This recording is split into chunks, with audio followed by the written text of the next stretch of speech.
Good morning, everyone, and welcome to our fifth and final installment of this wonderful binge week of Safari Live on Nat Geo Wild. I have a surprise for you.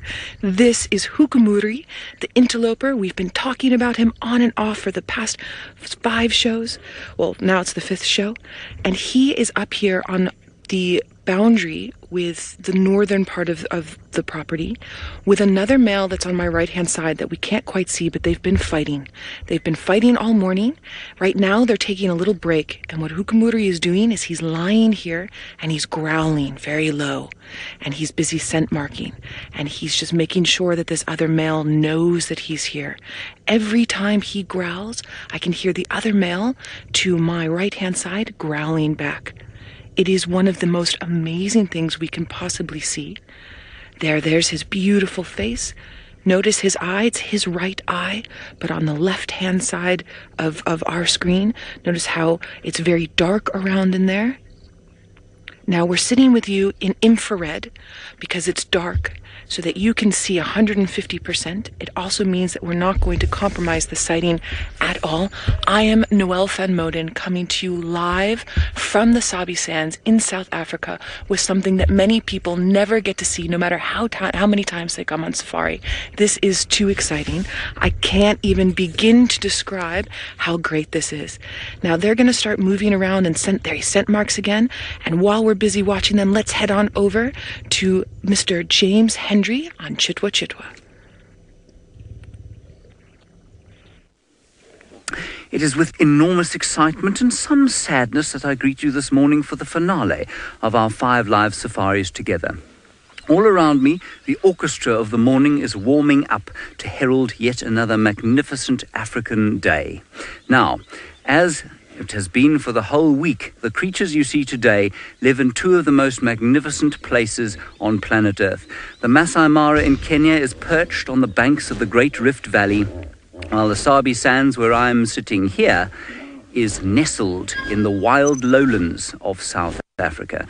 Now, yesterday's show was dominated by elephants, some tender, some a little bit terrifying. Today's show, who knows? That's part of the joy of being on a live safari.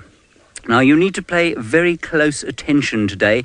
It's your very last chance to play Safari Bingo. The winner, as most of you will know, will be jetting out to either Kenya or South Africa with Nat Geo Journeys for a magical safari for 2. Now, the polls close at 11 p.m, and that means that you have just under an hour to play Safari Bingo. Quickly go to natgeo.com/Safari Live. I'll announce the winner at the end of the show. That's natgeo.com/Safari Live. You've given us wonderful questions and comments throughout the course of the show. Most of them have been fascinating. Some of them have been a little farcical. Please continue to send them during the course of this show. You can tweet us using the hashtag Safari Live. And the first thing I'd like to know from you this morning is what you want to see during our wonderful finale. Over here, we have got the hippos of the Chitwa waterhole. In the background, the lodge, and you'll just be able to see the colour of the eastern horizon turning to molten gold as the sun comes up. Okay, let's go all the way up to the Masai Mara, some 1,600 miles from where I'm sitting now. Jamie Patterson, brave soul that she is, has been out all night long, and she's sitting with terrifying lions.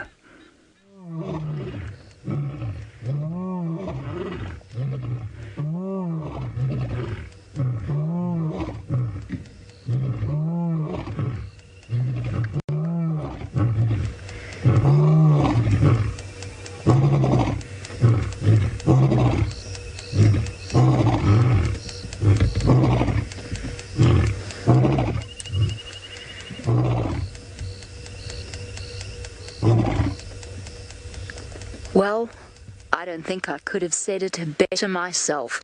What a way it... As I said, need to do the pineapple sequence fairly soon.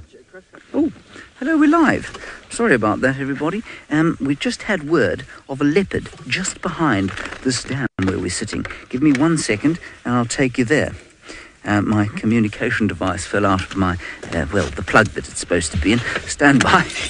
Now, of course, there are technical glitches with bringing you a high-definition signal from 2 locations in Africa. But what we've just discovered, you won't believe this, is a little male leopard. And we're sitting on a dam wall, and he's just next to the spillway here. Well, he was just next to the spillway here. Are we ready? And there he is. Hello, little fellow. This is Hosana, everybody. Now, Hosana plays a supporting role in our leopard drama. He is the son of Tingana, who is the erstwhile dominant male of this area. I'm just going to take the lights off him a little bit. There he is. So I know that this is not the best possible picture of a leopard, lined up as he is against a spillway, but of course water very important for animals out here, and so sometimes, well, there just has to be a little bit of infrastructure. There he is. Isn't he a magical little creature? So he is Tingana's son. He's 2 years old now. And his father, Tingana, of course, is probably the one in conflict with the Hukumuri Male, who you've just seen today. Like all big cats in the wild, the solitary leopard's key to survival is to protect its territory and its food. Their scent marks smell of buttered popcorn, warning other leopards. With its territory marked, the leopard looks to satisfy its need for food. The leopard is a perfectly adapted predator, using its camouflage to capitalize on diverse habitats. Superb eyes detect the slightest movement. Sensitive ears discern the softest footfall. Dagger canines throttle prey while razor claws cut and grip. Powerful shoulder and neck muscles allow leopards to hide their kills in trees, away from other predators. They hoist the kills into the safety of the branches if they can. If the kill is left on the ground, there are always thieves waiting in the wings. But trees are not only a good pantry, they are crucial for safety. Wild dogs, hyenas, and lions will kill leopards, but this spotted cat's climbing skills are unrivaled.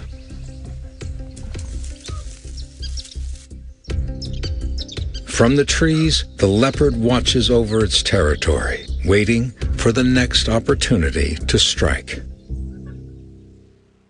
Welcome back live. Aren't those just the most amazing creatures? And we're being so thoroughly spoiled this morning that they seem to be popping out of everywhere here on Sabi Sands. It really is amazing. So hopefully we'll try and get another one from this vehicle, and we'll just complete a leopard trifecta from the Sabi Sands. Now, right, we're sitting here in the middle of the dark, and the reason why is because it is that time of the day when a lot of animals will vocalize, and we thought we heard something just now, so we've just stopped to turn off in the dark and eerie sort of morning. We had a bit of a rain last night, and so it's quite moody this morning, and we're just sitting and listening and hoping that we're going to be able to pick up something somewhere in the immediate vicinity. Often at this time of the day, you'll get lion or leopard both roaring or vocalizing, trying to just advertise their territory, and it's one of the best ways to be able to find them. Now, Michael, you're wondering what the temperature is at night. Well, Michael, it's very dependent. It depends on whether we get rain or if we get, clear blue skies. Obviously, if it's clear and we don't have any clouds, then generally the temperature can drop a little bit. But now, because we're in our summer months, we normally have an average of around sort of 60 degrees Fahrenheit, maybe 60 to 70 degrees Fahrenheit, and then it will push up, obviously, during the day. If it's a very kind of a cold front blows in from the southwest, then sometimes that can drop down to as much as 50 degrees Fahrenheit. But generally, it's a very temperate evening. Right now, I was just saying that we're having a spoilt morning with all of our spotted friends, and James has got, well, one of my absolute favorite males that we get here. Yes, we're still sitting with Hosana. He will get up, hopefully, and go wandering about soon. Now, what I want you to look at quickly is the spot pattern in the front of his nose. Can we go and have a look there?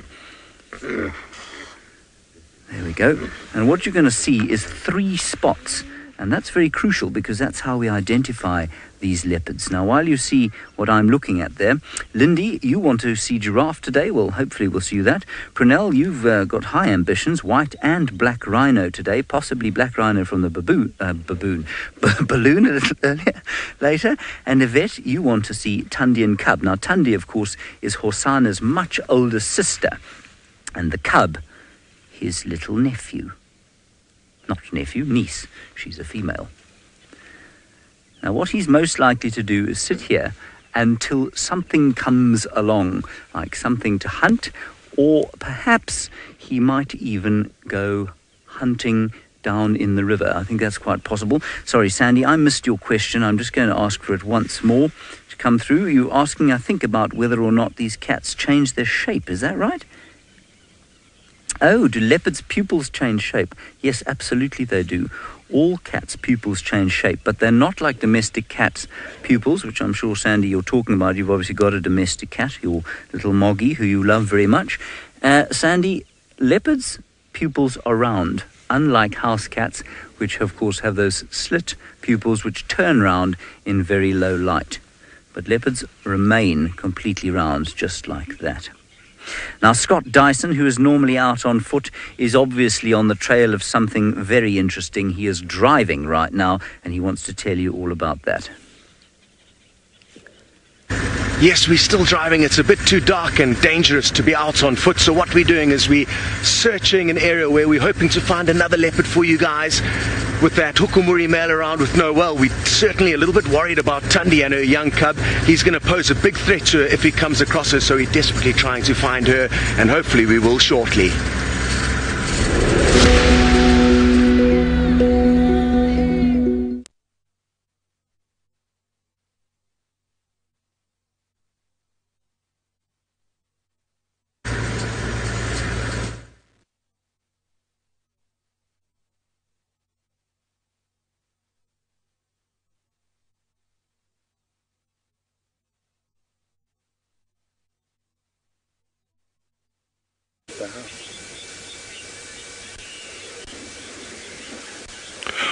Hello, hello, and we are sitting in the Mara. Welcome everyone, our family, and you can see we've got the 5 musketeers. They kept us busy till about, we just got to do a quick delay test. They kept us busy till about 11:30 last night, and then they lay down. They had some interesting interactions with the hyenas, but there is still a hyena following them somewhere out there, just beyond where they are. There's a hyena sleeping just beyond the cheetah. Now, we are hoping, as it gets a little bit lighter, that they're going to be on the move. There were also some lions roaring not too far away, as well as a leopard sawing. So there are some options in the east.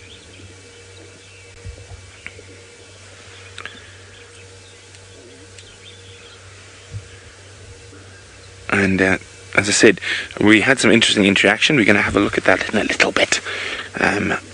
So quite exciting. And that happened at about 7:45 last night. So, fortunately for us, they let us get some rest from about 11:30 to 4. I did think they were going to move at one stage, but fortunately they just flopped down again.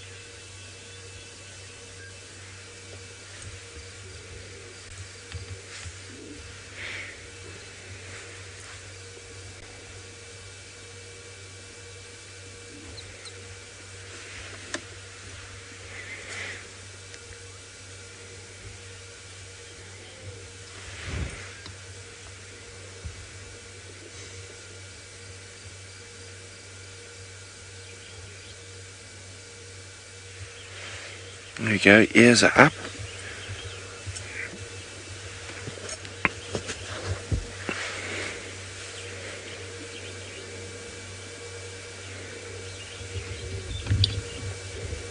Isn't that beautiful? It's incredible to be able to sit in the absolute pitch blackness and still see what's going on around us.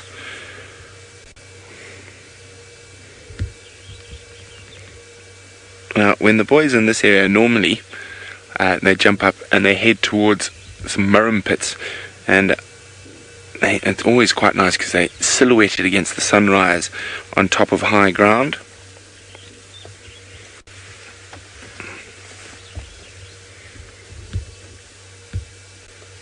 Oh, there's a yawn.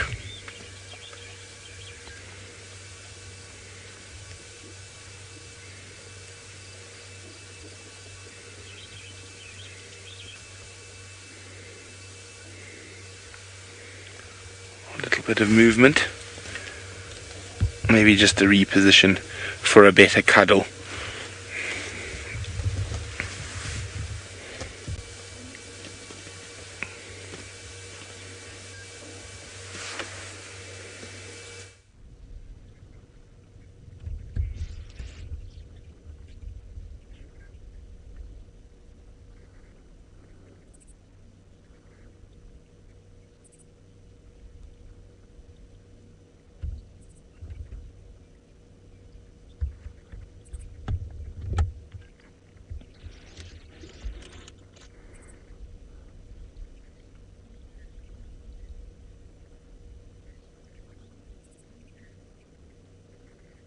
This is the other one. Shh. Yeah.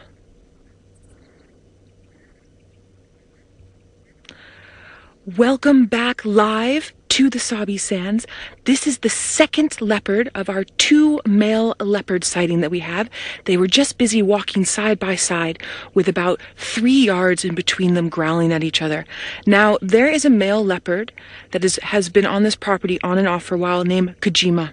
I've never seen him. I have a feeling that this is Djuma that you're seeing on screen. The other male that we first saw is definitely Hukumuri, the interloper from the west, who's coming in trying to stake claim on Tingana's territory. Djuma, we have known for many years with Safari Live. MD, you'd like to know if these 2 leopards fight, will they try and kill each other? Yes, indeed. It can definitely happen. But they're very wary of injuring themselves. So when they fight, they will go all out and they'll be spitting and hissing and growling and claws. But if at any point one of them thinks that they're going to get injured where they can't function in their environment, then they sort of break apart. However, that's a very fine line to work, because if you break apart too soon and your competitor senses weakness, then you're done. That's it. Now, what's very interesting is they're sitting in between 2 roads. These 2 roads are a demarcating area for territory. So what's happening now as well is each one is busy scent marking on either side of his road. Then they lie down for a bit. Then they follow each other and stare at each other and growl at each other. Then they lie down for a bit. Basically, it's like boxing. They're taking a break. Tim, you're wondering if male leopards form coalitions like cheetah? Definitely not, Tim. Leopards are extremely territorial, which is why we're getting this fight over this northern boundary for them. So it's interesting because their boundaries are arbitrary to our boundaries, but you will see that they'll use our road areas sometimes. Who I think is Djuma is up and he's moving, slowly moving to the left. I don't want to move the car too much. I don't want to interfere at all. And I'm going to talk as quietly as I can. He's moving in the general direction of where we saw Hukumuri last, inside that bush. This is so exciting. He's going to go up to where the scent marking was happening. He's approaching where Hukumuri was scent marking. Now he's scent marking himself. Can you see the bush moving there? He's rubbing the side of his face on it. The side of his face has a gland. Ooh, face off. Who do I think will win? Ooh, either hashtag Hukumuri or hashtag Djuma. I actually think that it's going to be a 50-50 split, but I want to know what all of you think. Let us know interactively. Hashtag Safari Live on Twitter. Who's going to win this face-off between Hukumuri and another male who we think might be Djuma? I'm actually shaking, everybody. I am so excited. This is gold. This is the holy grail of something that we can show anybody, whether we're live like we are now coming to you from the Sabi Sands, or whether I have guests physically sitting on my vehicle. I'm actually having trouble finding my words to be able to describe to you how I feel. All right, now that looks like Hukumuri crossing over, but it could... Ooh, you're looking a little bit full. That's another possibility. That male's looking full. There could be a kill around that started this whole thing. Very interesting. Now, because I don't want to interfere too much, I'm gonna see if maybe I can find another situation, another place to sit in. But while I'm doing that and seeing if it works, let's head on over to another male fight, a memory from Safari Live for you all to watch. There we go. Oh, Sindele's running up the tree. Quickly in front of us. As soon as he saw Mvula heading for the tree, up he went. Now there's growling and snarling. Here we go. He's going to go up the tree. This is good. Oh, look at that! Oh, Sindele's down! Oh, incredible! The old man's got a bit of fight in him yet.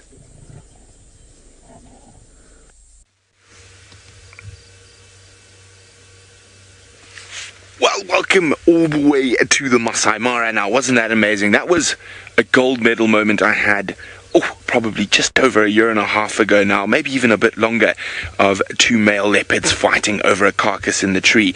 The sounds are absolutely incredible. Now, very different from the sounds cheetah make when they're fighting, although these cheetahs are making no sounds at the moment. They are fast asleep, but they have a shadow, and it's a constant bane in the cheetah's life. The shadow of a hyena, there we go, sleeping just beyond them. And they had some interesting interactions with hyenas last night. So the hyenas have been shadowing them.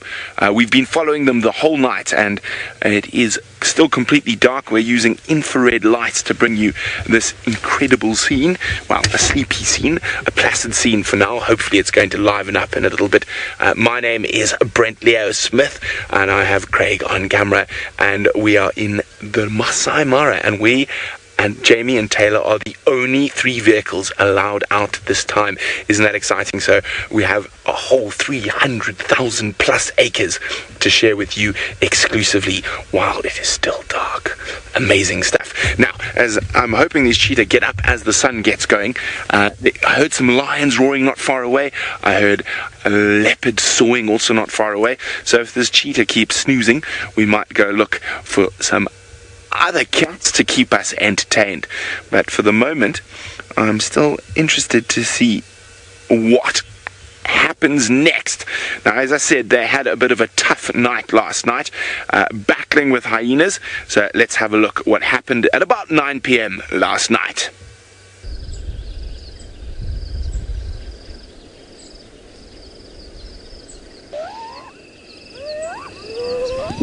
Tommy. Oh, hyena's in it. Hyena's in. The hyena's trying to steal it. The hyena has stolen it, and it's still alive.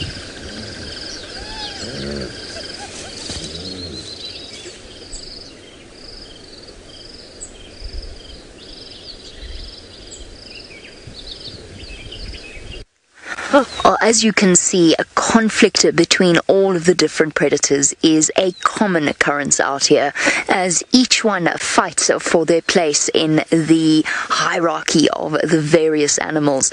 Now, these young males, the Bilashaka boys, have only recently burst onto the scene, and the reason that they are so feared and so powerful is that there are not just 4 of them, there are actually 6 of them.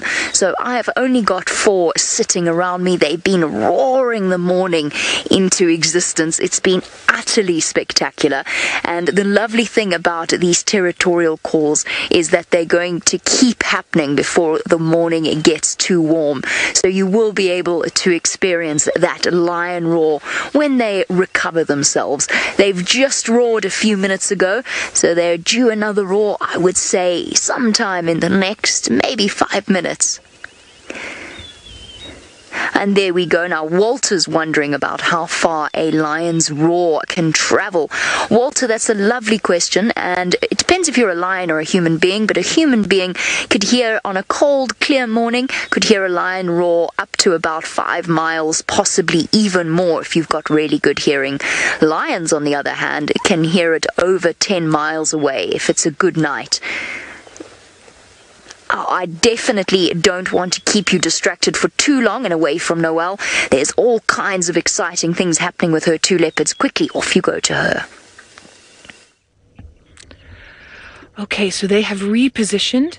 They're now about 80 yards away from each other. We are back in color because we're starting to get a little bit of light peeking through. No real sunrise today. There's lots of clouds in the sky. Now, this is Hukumuri that we have on screen now. Then, about 80 yards over to my other side, just over here, through this little gap, there is who I think is Djuma. Now, think, because it's not 100% on that one, but we have a lot of viewers who watch our daily show on the internet, so you can always take a screenshot and then put that up on Twitter. Interact with us, #SafariLive, because Djuma is who we think, or you think, is going to win. Now, let's quickly head over to Scotty D with a hyena on foot.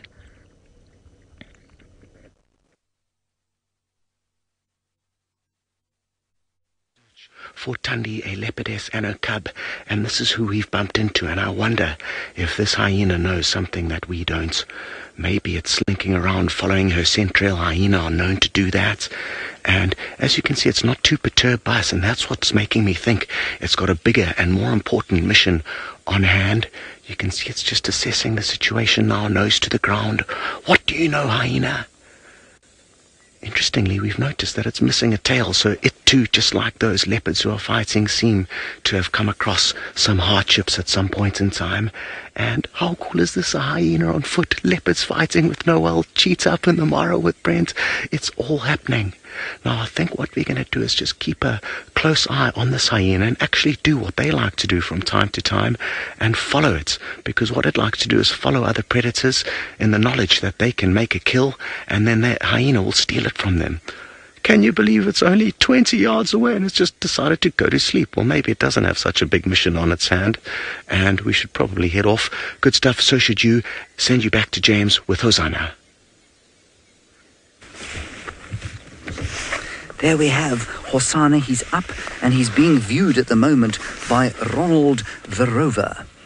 We're just going to wait and see. I am now parked away from him because we're hoping that we won't get in the way of his possible hunting activities. So that's where we're sitting over here. Now, unfortunately, my car seems to have broken down. And I'm just going to try and rectify that situation quickly. Hold on 1 second. I've got to be very careful because Ronald is close by, as is the leopard.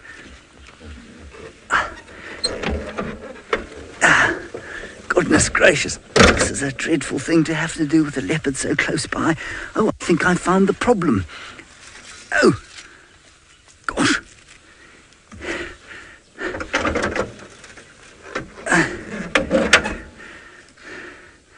It was a pineapple stuck in the engine block. I wonder how it got there. Anyone would say that it perhaps had a purpose. For example, helping people to win a magical trip for two to South Africa or Kenya with Nat Geo Journeys. Let's go down and see what our leopard is. Oh, he's moved. Leopard's moving. Leopard is moving.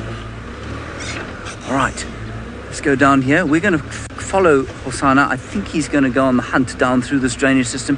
While we do that, let's go back to those fighting leopards. Now, Hukumuri is keeping a very, very, very close eye on a moving, who we think is Djuma, who's moving a little bit farther away. He's probably about 100 yards away now, maybe 120 yards. Notice how the whole posture has changed. The ears are up. He's checking around. He might get up and start scent marking a little bit to reaffirm his space. Bobby, excellent question. You're asking why they're drooling. These two males are drooling right now. Leopards don't drool all the time. They're drooling right now because of the fight that they're in.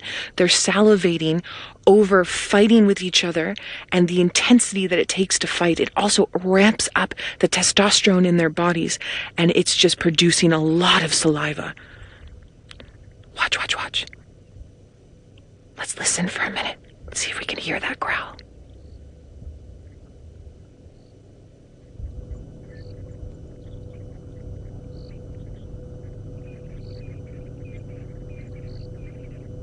I think the growl is a little bit too low. It's a very throaty, deep, deep growl.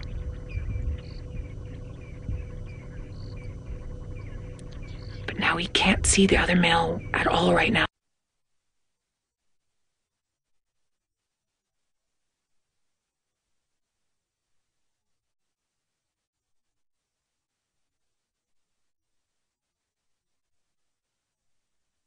That other male is. He will scent mark along the way. He uses his paws to help scent mark. He'll use his urine to scent mark.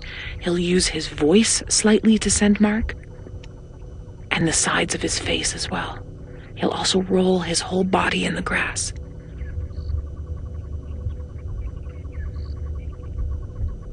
See how he's smelling there? He's smelling where Djuma was lying down earlier.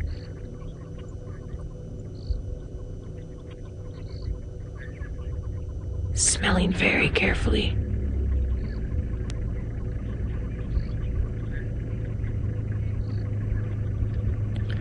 There he's scent marking a little bit. All right, now, while we're busy waiting to see what happens and this male starts marking more of his territory, let's head on over to James, who has a special visitor to say hello to Hosana. Well, very special visitor indeed. And fascinating that Tingana, Hosana's father, the father of the cub, is nowhere around, and that we now have two very strange male leopards fighting over a territory that was once the Duke of Djuma's. Will the Duke come back? Who knows?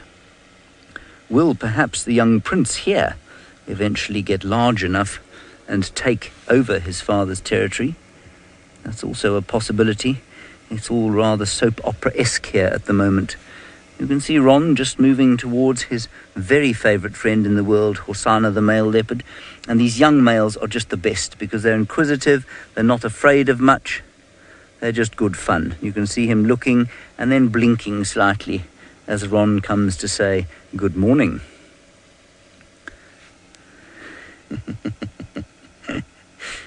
Just gorgeous stuff. Then we could also go to the air, I suppose. We have got marvellous shots from Sébastien Rombi, the greatest French Gabonese Air Force pilot in the history of the world. And he is just going to show you where we all are. You can see Hosana, you can see Ronald there, and you might even be able to see us. There we are, we might even wave at you. That's it. That's us there, lit up like a sort of spaceship. Marvellous stuff. And that is the Chitwa waterhole where we're sitting now. And now Hosana finally having a bit of a yawn and thinking about getting up. Now he does spend a lot of time at this waterhole. I think he feels safe here. I think there's not a lot of activity from other big male leopards. And so he lurks around here and he has been extremely successful. He was left very young. Oh, he's seen something. As I said, he was left very young. He was only just a year old when his mother died, we think. She just disappeared. The great queen of Djuma, Kruger herself, mother of Tandi. And we thought, we didn't know if he was going to be able to survive or not. And yet he started killing adult male impala from the time he was a year old. All right, we'll see if he gets up. I keep saying this, that he might get up and hunt. He might not. He might just go to sleep again. Who knows? Let's go back across to those fighting male leopards. What a fascinating story is unplaying over there. James, it is such a fascinating story that is happening here.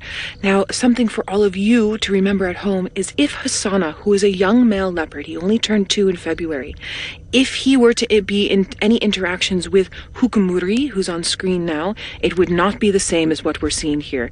Hosana is too young to fight, but this male is busy checking.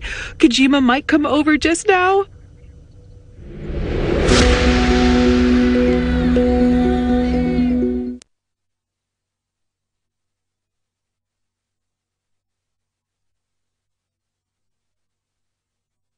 Right, guys, sorry, he was looking up and then I could just see a little bit of a tail flicker with Djuma moving behind those bushes there, and I got super excited that he was gonna come, but it didn't happen. But that doesn't mean that it won't happen. It's entirely possible that it's going to happen because of the way that Djuma's moving.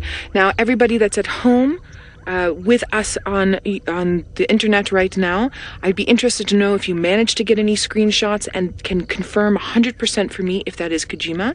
I know there's many of our long-term viewers who are out there giving us lots of thumbs up and rooting for us, and this sighting is for all of you, everybody.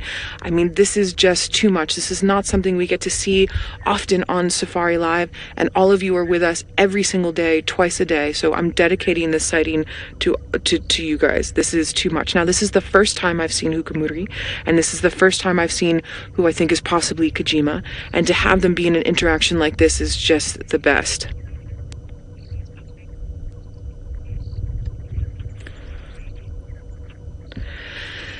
Now, interestingly enough, with where we're sitting, can you see Hukumuri's belly? You see how he's not thin, he's not starving, but Djuma was definitely much more full.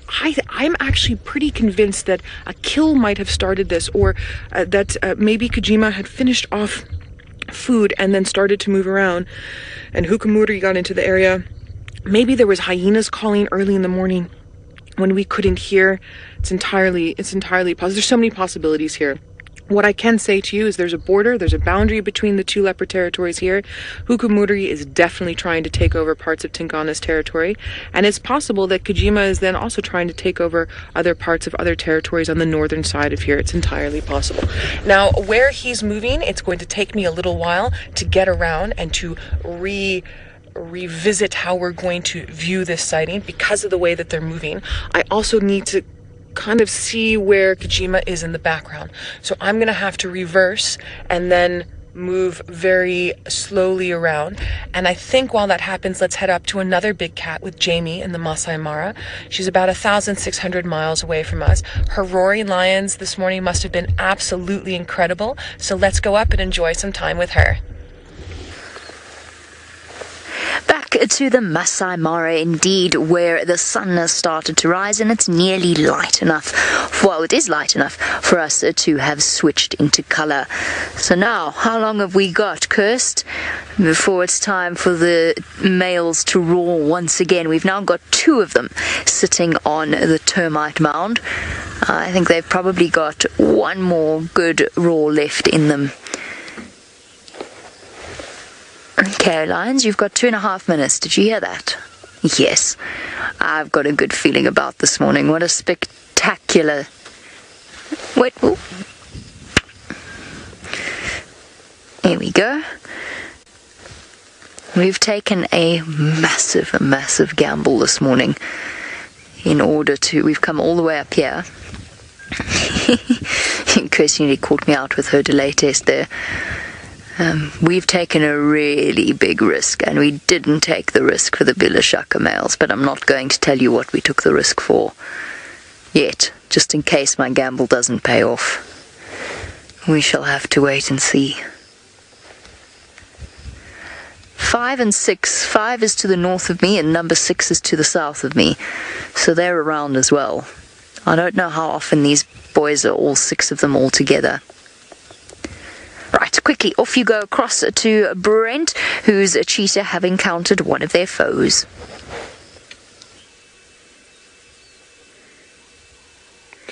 Well, the hyena came up and almost wanted to cuddle with the cheetah. Look at that hissing.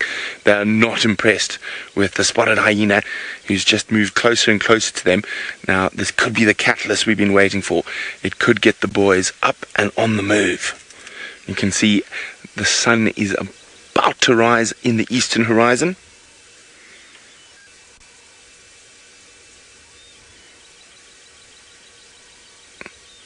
And that hyena almost looked like he wanted... Oh, there's another hyena. Another. Lots of hyenas all around. Oh, that's a big girl by the looks of things. That is a young one.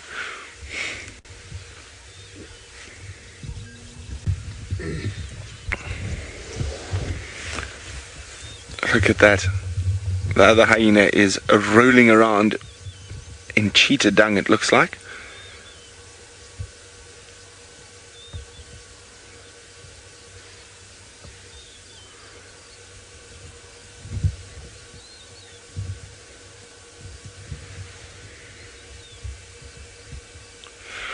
Welcome back to the Mara. There's a hyena creeping closer into the boys. He's just separated from where they were sleeping. They're trying not to move too far at the moment. There we go, the hyena's up. Now we could see them hiss and attack. Now this is a daily struggle for the cheetah, being accosted by hyenas that follow them around trying to steal their kills. Look at that hyena, he's sniffing where they were sleeping. Now remember, this is 100% live, and this is the Safari Live finale. This is the last of our shows, for now of course, but isn't this incredible? Quickly across to James.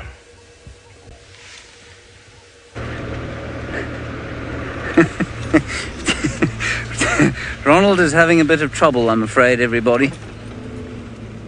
This cat has become curious. Whoops-a-daisies. Oh dear. Oh. Ronald no longer has a wheel. That's very sad. Oh well. Fear not that is a completely harmless substance.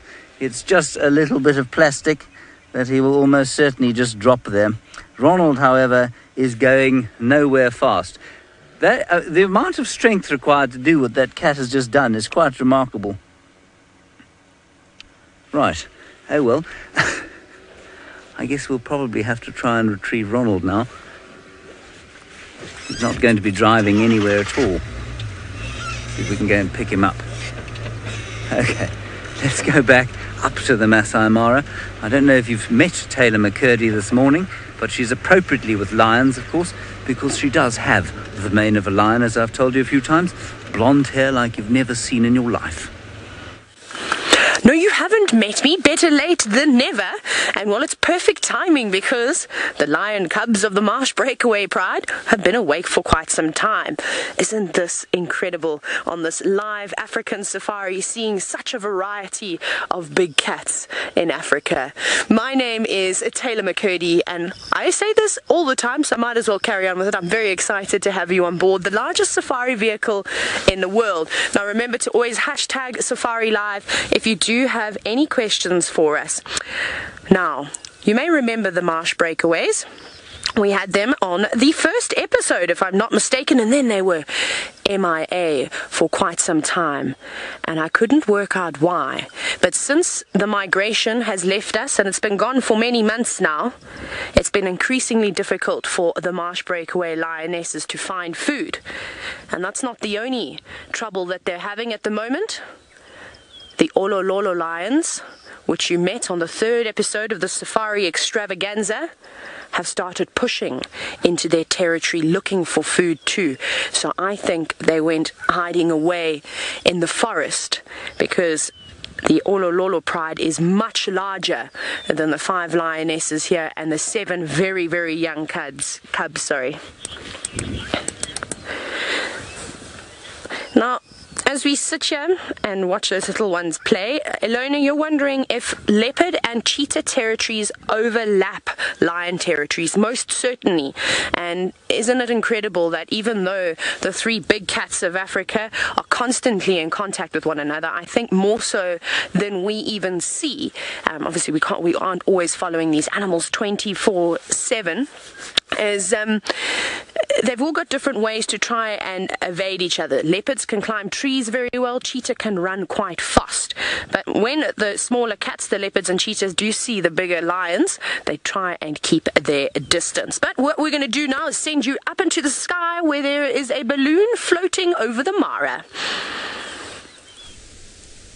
And a good morning to you all on this last show of the Binge series. My name is Steve Falconbridge, and I'm coming to you from the air, barely above the ground, as we slowly coast over the plains past a couple Ellie bulls that just gave us a little bit of a head shake and annoyance as this big hot air balloon moved over their heads, but they have quickly gone back to what they were doing before. Archie's on camera.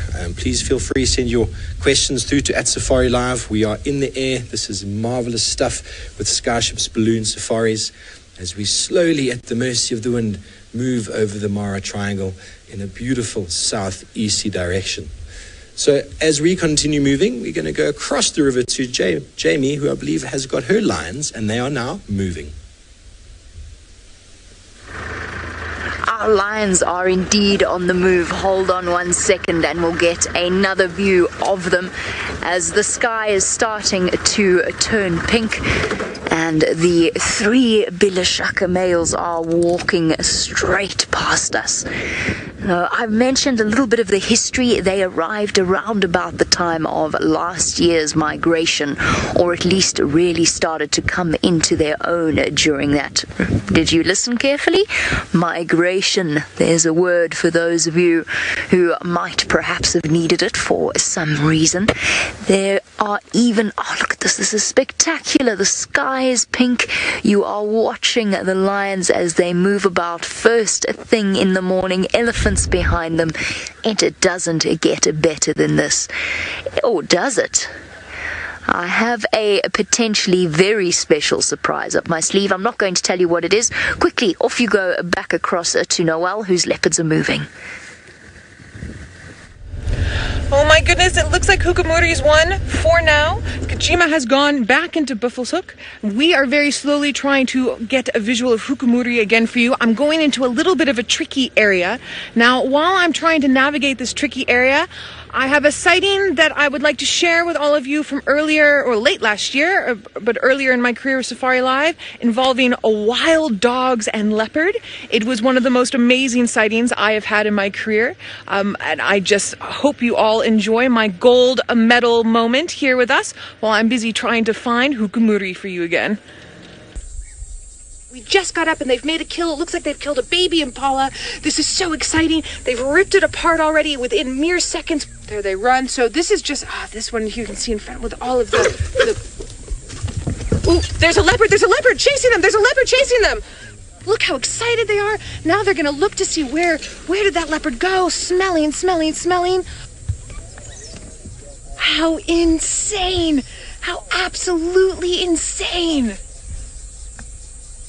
With this magnificent little leopard, he's got up, he's left Ronald alone, thankfully, and just behind him, the sunrise is coming up. There it is, and we might just go across to our magnificent... Oh, that's lovely. Let's head into the air and have a look at the golden sun coming up here from the Sabi sands of South Africa. Remember, this is the finale of our 5 live safaris together. It won't be the last live safari we have together, but for this series it is the finale, and it is wonderful to have you with us, and I thank you very much for taking part in our safaris. Unfortunately, he is now still destroying Ronald the Rover, who is no longer part of the show. Julie, you want to know if I've ever seen leopards jump from a tree onto prey? Julie, I haven't. It's very unusual, and in fact probably very seldom happens. Leopards are stalking predators, and trees they use for pantries, and is a sort of places of protection to lie in. Up you go. Go on the hunt, boy. Let's get away from this waterhole. He's just having a little itch, and the thing with a male leopard like this is that they are so inquisitive, and that can get them into a lot of trouble. But he's quite big for his age, and although the likes of Hukumuri and Djuma substantially larger, he will still pose a threat to any female leopard who challenges him, and he does pilfer quite a lot of food. And he really is just a gorgeous fellow. Got a couple of ticks behind his ears.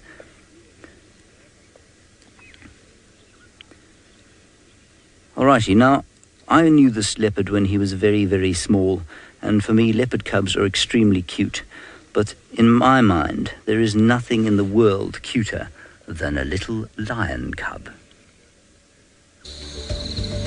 For the world's most adorable creature, a lion cub, life begins with the protection and affection of the pride. Mother and aunts will give love and milk to the young cats. But danger is everywhere in the African wild. In a father's discipline.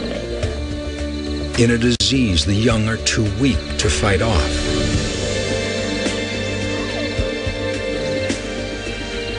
Even the most loving mother can become victim, unable to help her cub in its time of need.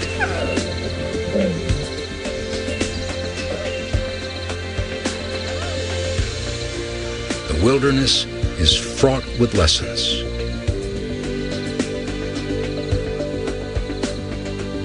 Some perilous,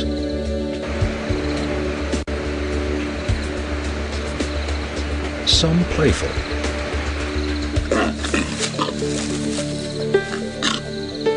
Little lions must learn to hunt dangerous prey with adult supervision. It takes a lot of courage and a bit of luck to grow into Africa's most formidable predator.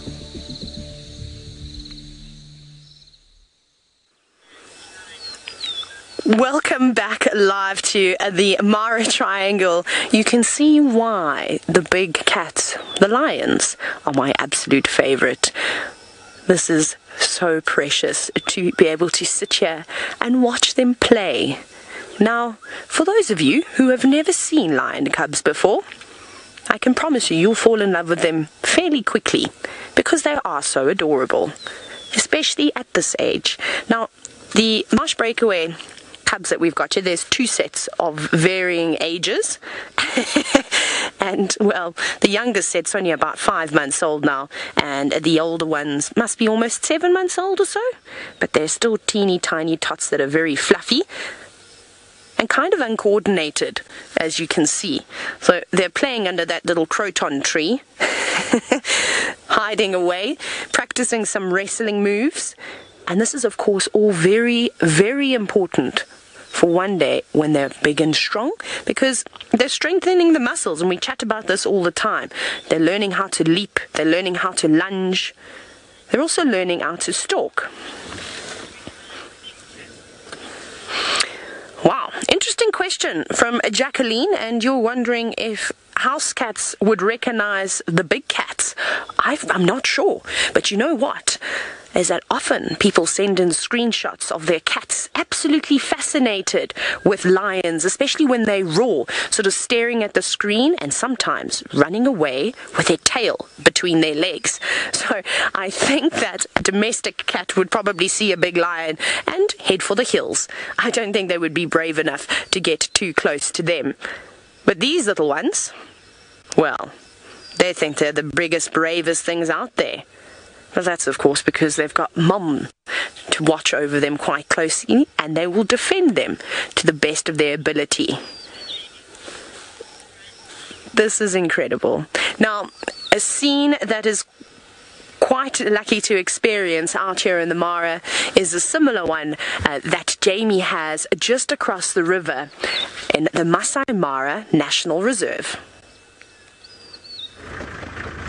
In the National Reserve, the sun is rising. Well, it's rising everywhere. And we have got the most spectacular view for you. Just have a look at this. The male lions walking straight into the sunrise. I'm just going to let you take this in for a second because it really is spectacular. What a morning.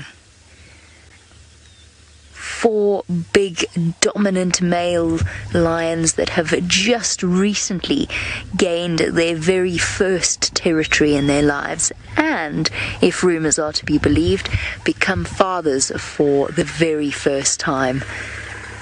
I'm not going to say anything more about that yet. We're still waiting for the opportunity to present itself. So there we go, that's 4 of them. There are 6 in total, but typically with a coalition like this, you will find that they often split up to patrol their territories.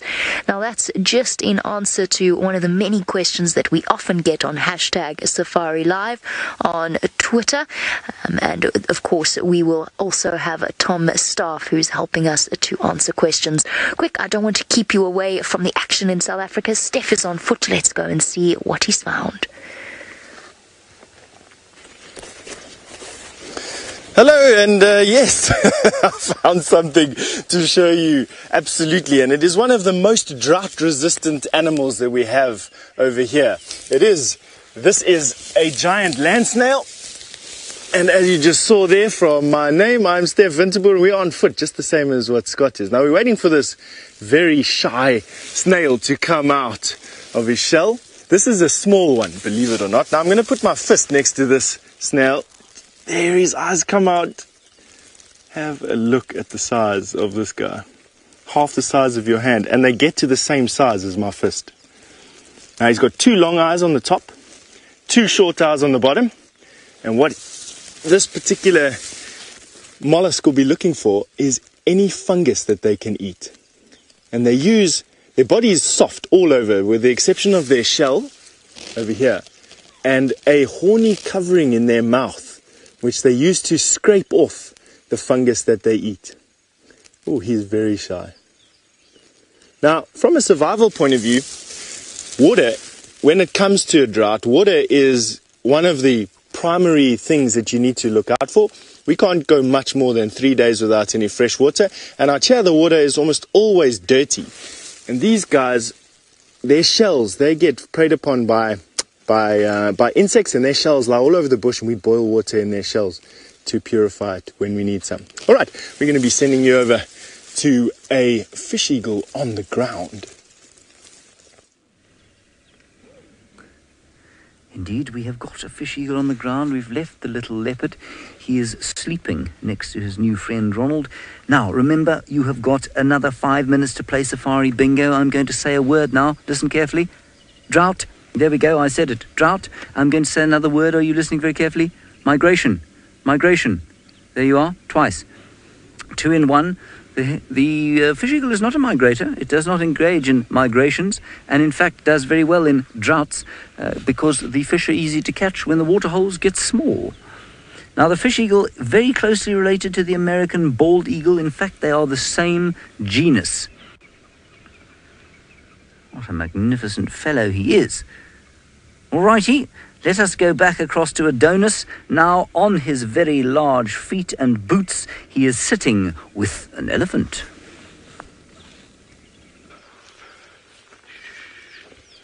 We're creeping up on some elephants. They've got no idea we're here. We're very close to them, though. It's a still morning, so we need to take it carefully because they could smell us. We should get you their view shortly. Watch where you step, everyone. We don't want to break any branches. There we go. It's a beautiful big female. And her youngster's not too far behind it, and that means we need to be extra cautious. Because mothers with their calves will be very protective. And as peaceful as these giants can be, they can also protect their youngsters quite ferociously. Now look how she stopped. What is she sensing? I don't think us for now. How awesome is this? You got to see them earlier from the balloon with Steve. Now you're on foot, and I couldn't think of a better way to experience viewing these gentle giants than on foot. I'm not too sure how many are here. We've just got into this area, and we're going to keep snooping around, try and get you some more views, and send you back to Noel with those leopard. My goodness, we only have a few more minutes of bingo left, and here we have a leopard, which is definitely on the bingo card. Now, he is sitting on top of a termite mound, getting a nice view. This is still Hukumuri, who has won the gold medal for today. Unlike Djuma, unfortunately. Now, where he's sitting, there's a hole at the bottom of this termite mound where warthogs live, okay? And there's flies coming out of there, which means that there's warthogs inside. He's hunting. He's hunting these warthogs. He's perched himself perfectly, and he's waiting for these warthogs to come out. Now, because he started this hunt, I'm going to have to sit very, very, very still. I'm not going to be able to move my car. Juan, you want to know if leopards hunt during the day or night? They do both, Juan. It has less to do with night or day and more to do with the coolness of the weather. So if it is light outside and it's cool, they definitely hunt. But I've also seen leopards hunting in the middle of the day when it's hot because it was a good opportunity. Now, I've also seen leopards digging side of holes like this where warthogs are and pulling the warthogs out. He is so patient right now. He's literally going to sit here until something comes up. He can smell them in there. I'm sure he can hear them. See his little nose working. Look, look, look. He's smelling them. His attention is peaking. His ears are going forward. This is absolutely incredible. Now, these warthogs might know that this leopards are here. They might not. So they don't know if it's safe to stay inside their den or to come out. This could happen at any moment. It's all up to the warthog.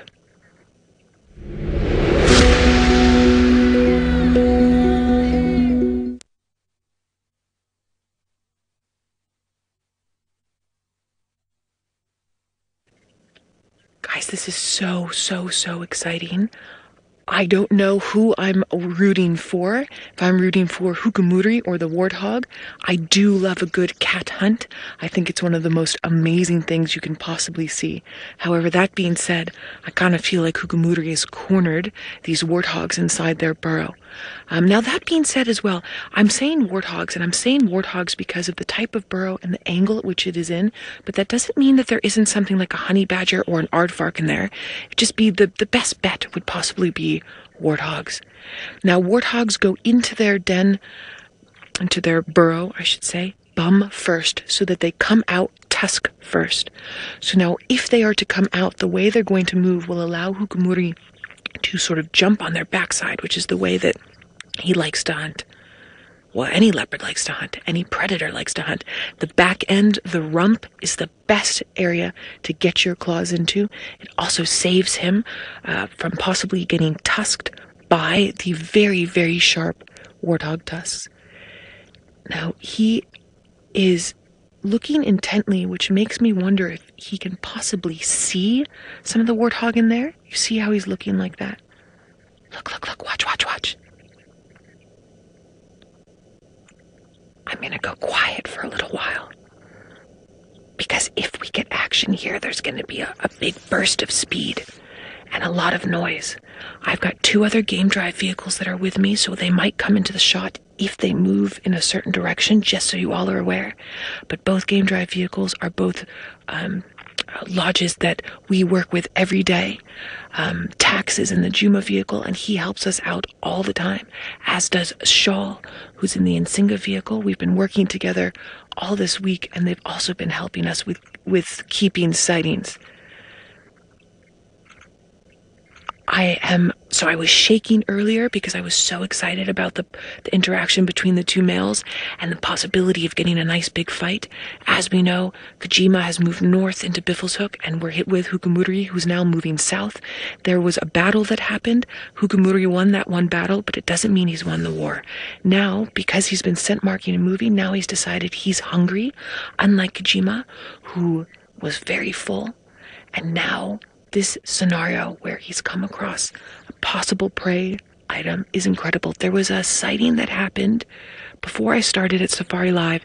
I believe it was with Mvula, and Mvula was, or maybe Tingana, you guys can remind me on that one, was sitting at that warthog hole for hours trying to wait for that warthog to come out. Now, we might end up with a scenario like that, but I personally think because of how the day is progressing and it's going from cool to slightly warm, that we're going to get these warthogs out. I think that this is going to be incredible. Now, because we don't get to see Hukumuri often, let's take a nice good look at his eyes. Notice how they're mostly golden, slight tinges of blue. Lots of scars on his face. He's got that deep set right eye that will show up on your left-hand side of your screen. Look at him, look at him. And he's moving so slowly. So precisely. I can see the little flies flying around the top of the termite mound, or top of the burrow that's on this termite mound. He's perched himself just nicely enough to be able to move, but notice how he keeps repositioning his front paws, and that is so that he has the best perch possible. The anticipation is actually killing me right now. I'm not gonna lie.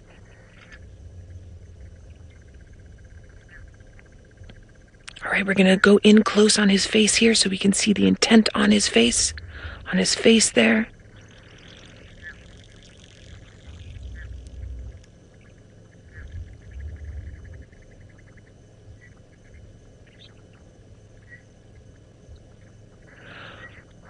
We are back live in South Africa with Safari Live. I'm sitting here with Hukumuri, big male leopard who was in fight with Djuma this morning. He's now moved south. Djuma's moved north. Hukumuri's decided that he's hungry.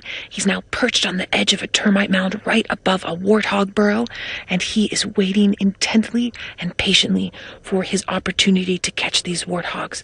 Now, as we were talking about earlier, he could possibly dig them out, but he keeps moving ever so slightly and looking so intently that I think he can actually see movement inside of that warthog burrow, and this is going to happen at any moment. Actually, Ashley, you would like to know, how does the warthog actually know that the leopard's here? They could have heard him, they could have smelled him, or they possibly could just sense that something is up. You know, every animal has a sixth sense, and that could possibly be it. Now, don't forget, we are live and interactive here in Sabi Sands in South Africa. I think let's do a one-word tweet how everybody feels about this potential hunt and kill that's going to happen with Hukumuri. Hashtag Safari Live. One-word tweet. How do you feel about what's happening right now? I am beyond excited. Beyond excited. Look. Look at his face. Look, the warthog's coming out. It's coming out. He's got it. He's got the warthog. He's killing it. He's killing the warthog right now. He's got the babies. Two of the babies made it away. He's got the one baby. He pawed the mom right in the head.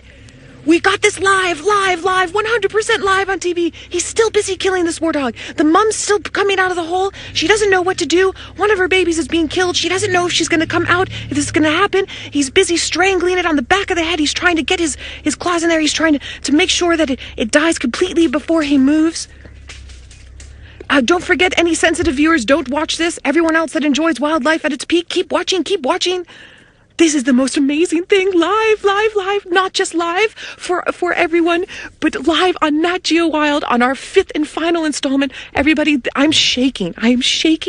This is the most incredible thing. How amazing. How incredible and amazing was that?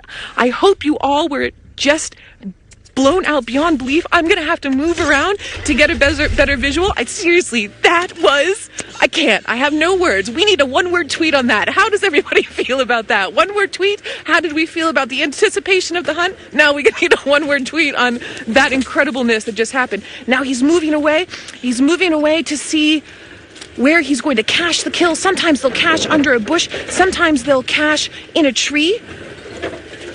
Yes, he knew exactly when to wait for. 1 piglet out, 2 piglet out. He jumped on the 3rd because the 2nd piglet stalled and kept its sibling in. And then Mum tried to get out and tusk him, and he smacked Mum with the paw. Woo! Too much.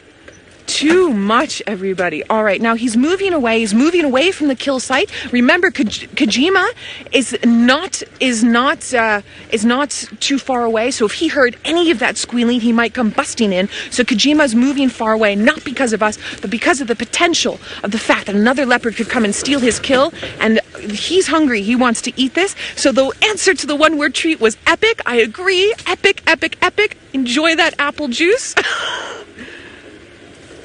From Vera, did I hear that correctly? I believe that was from Vera. Epic.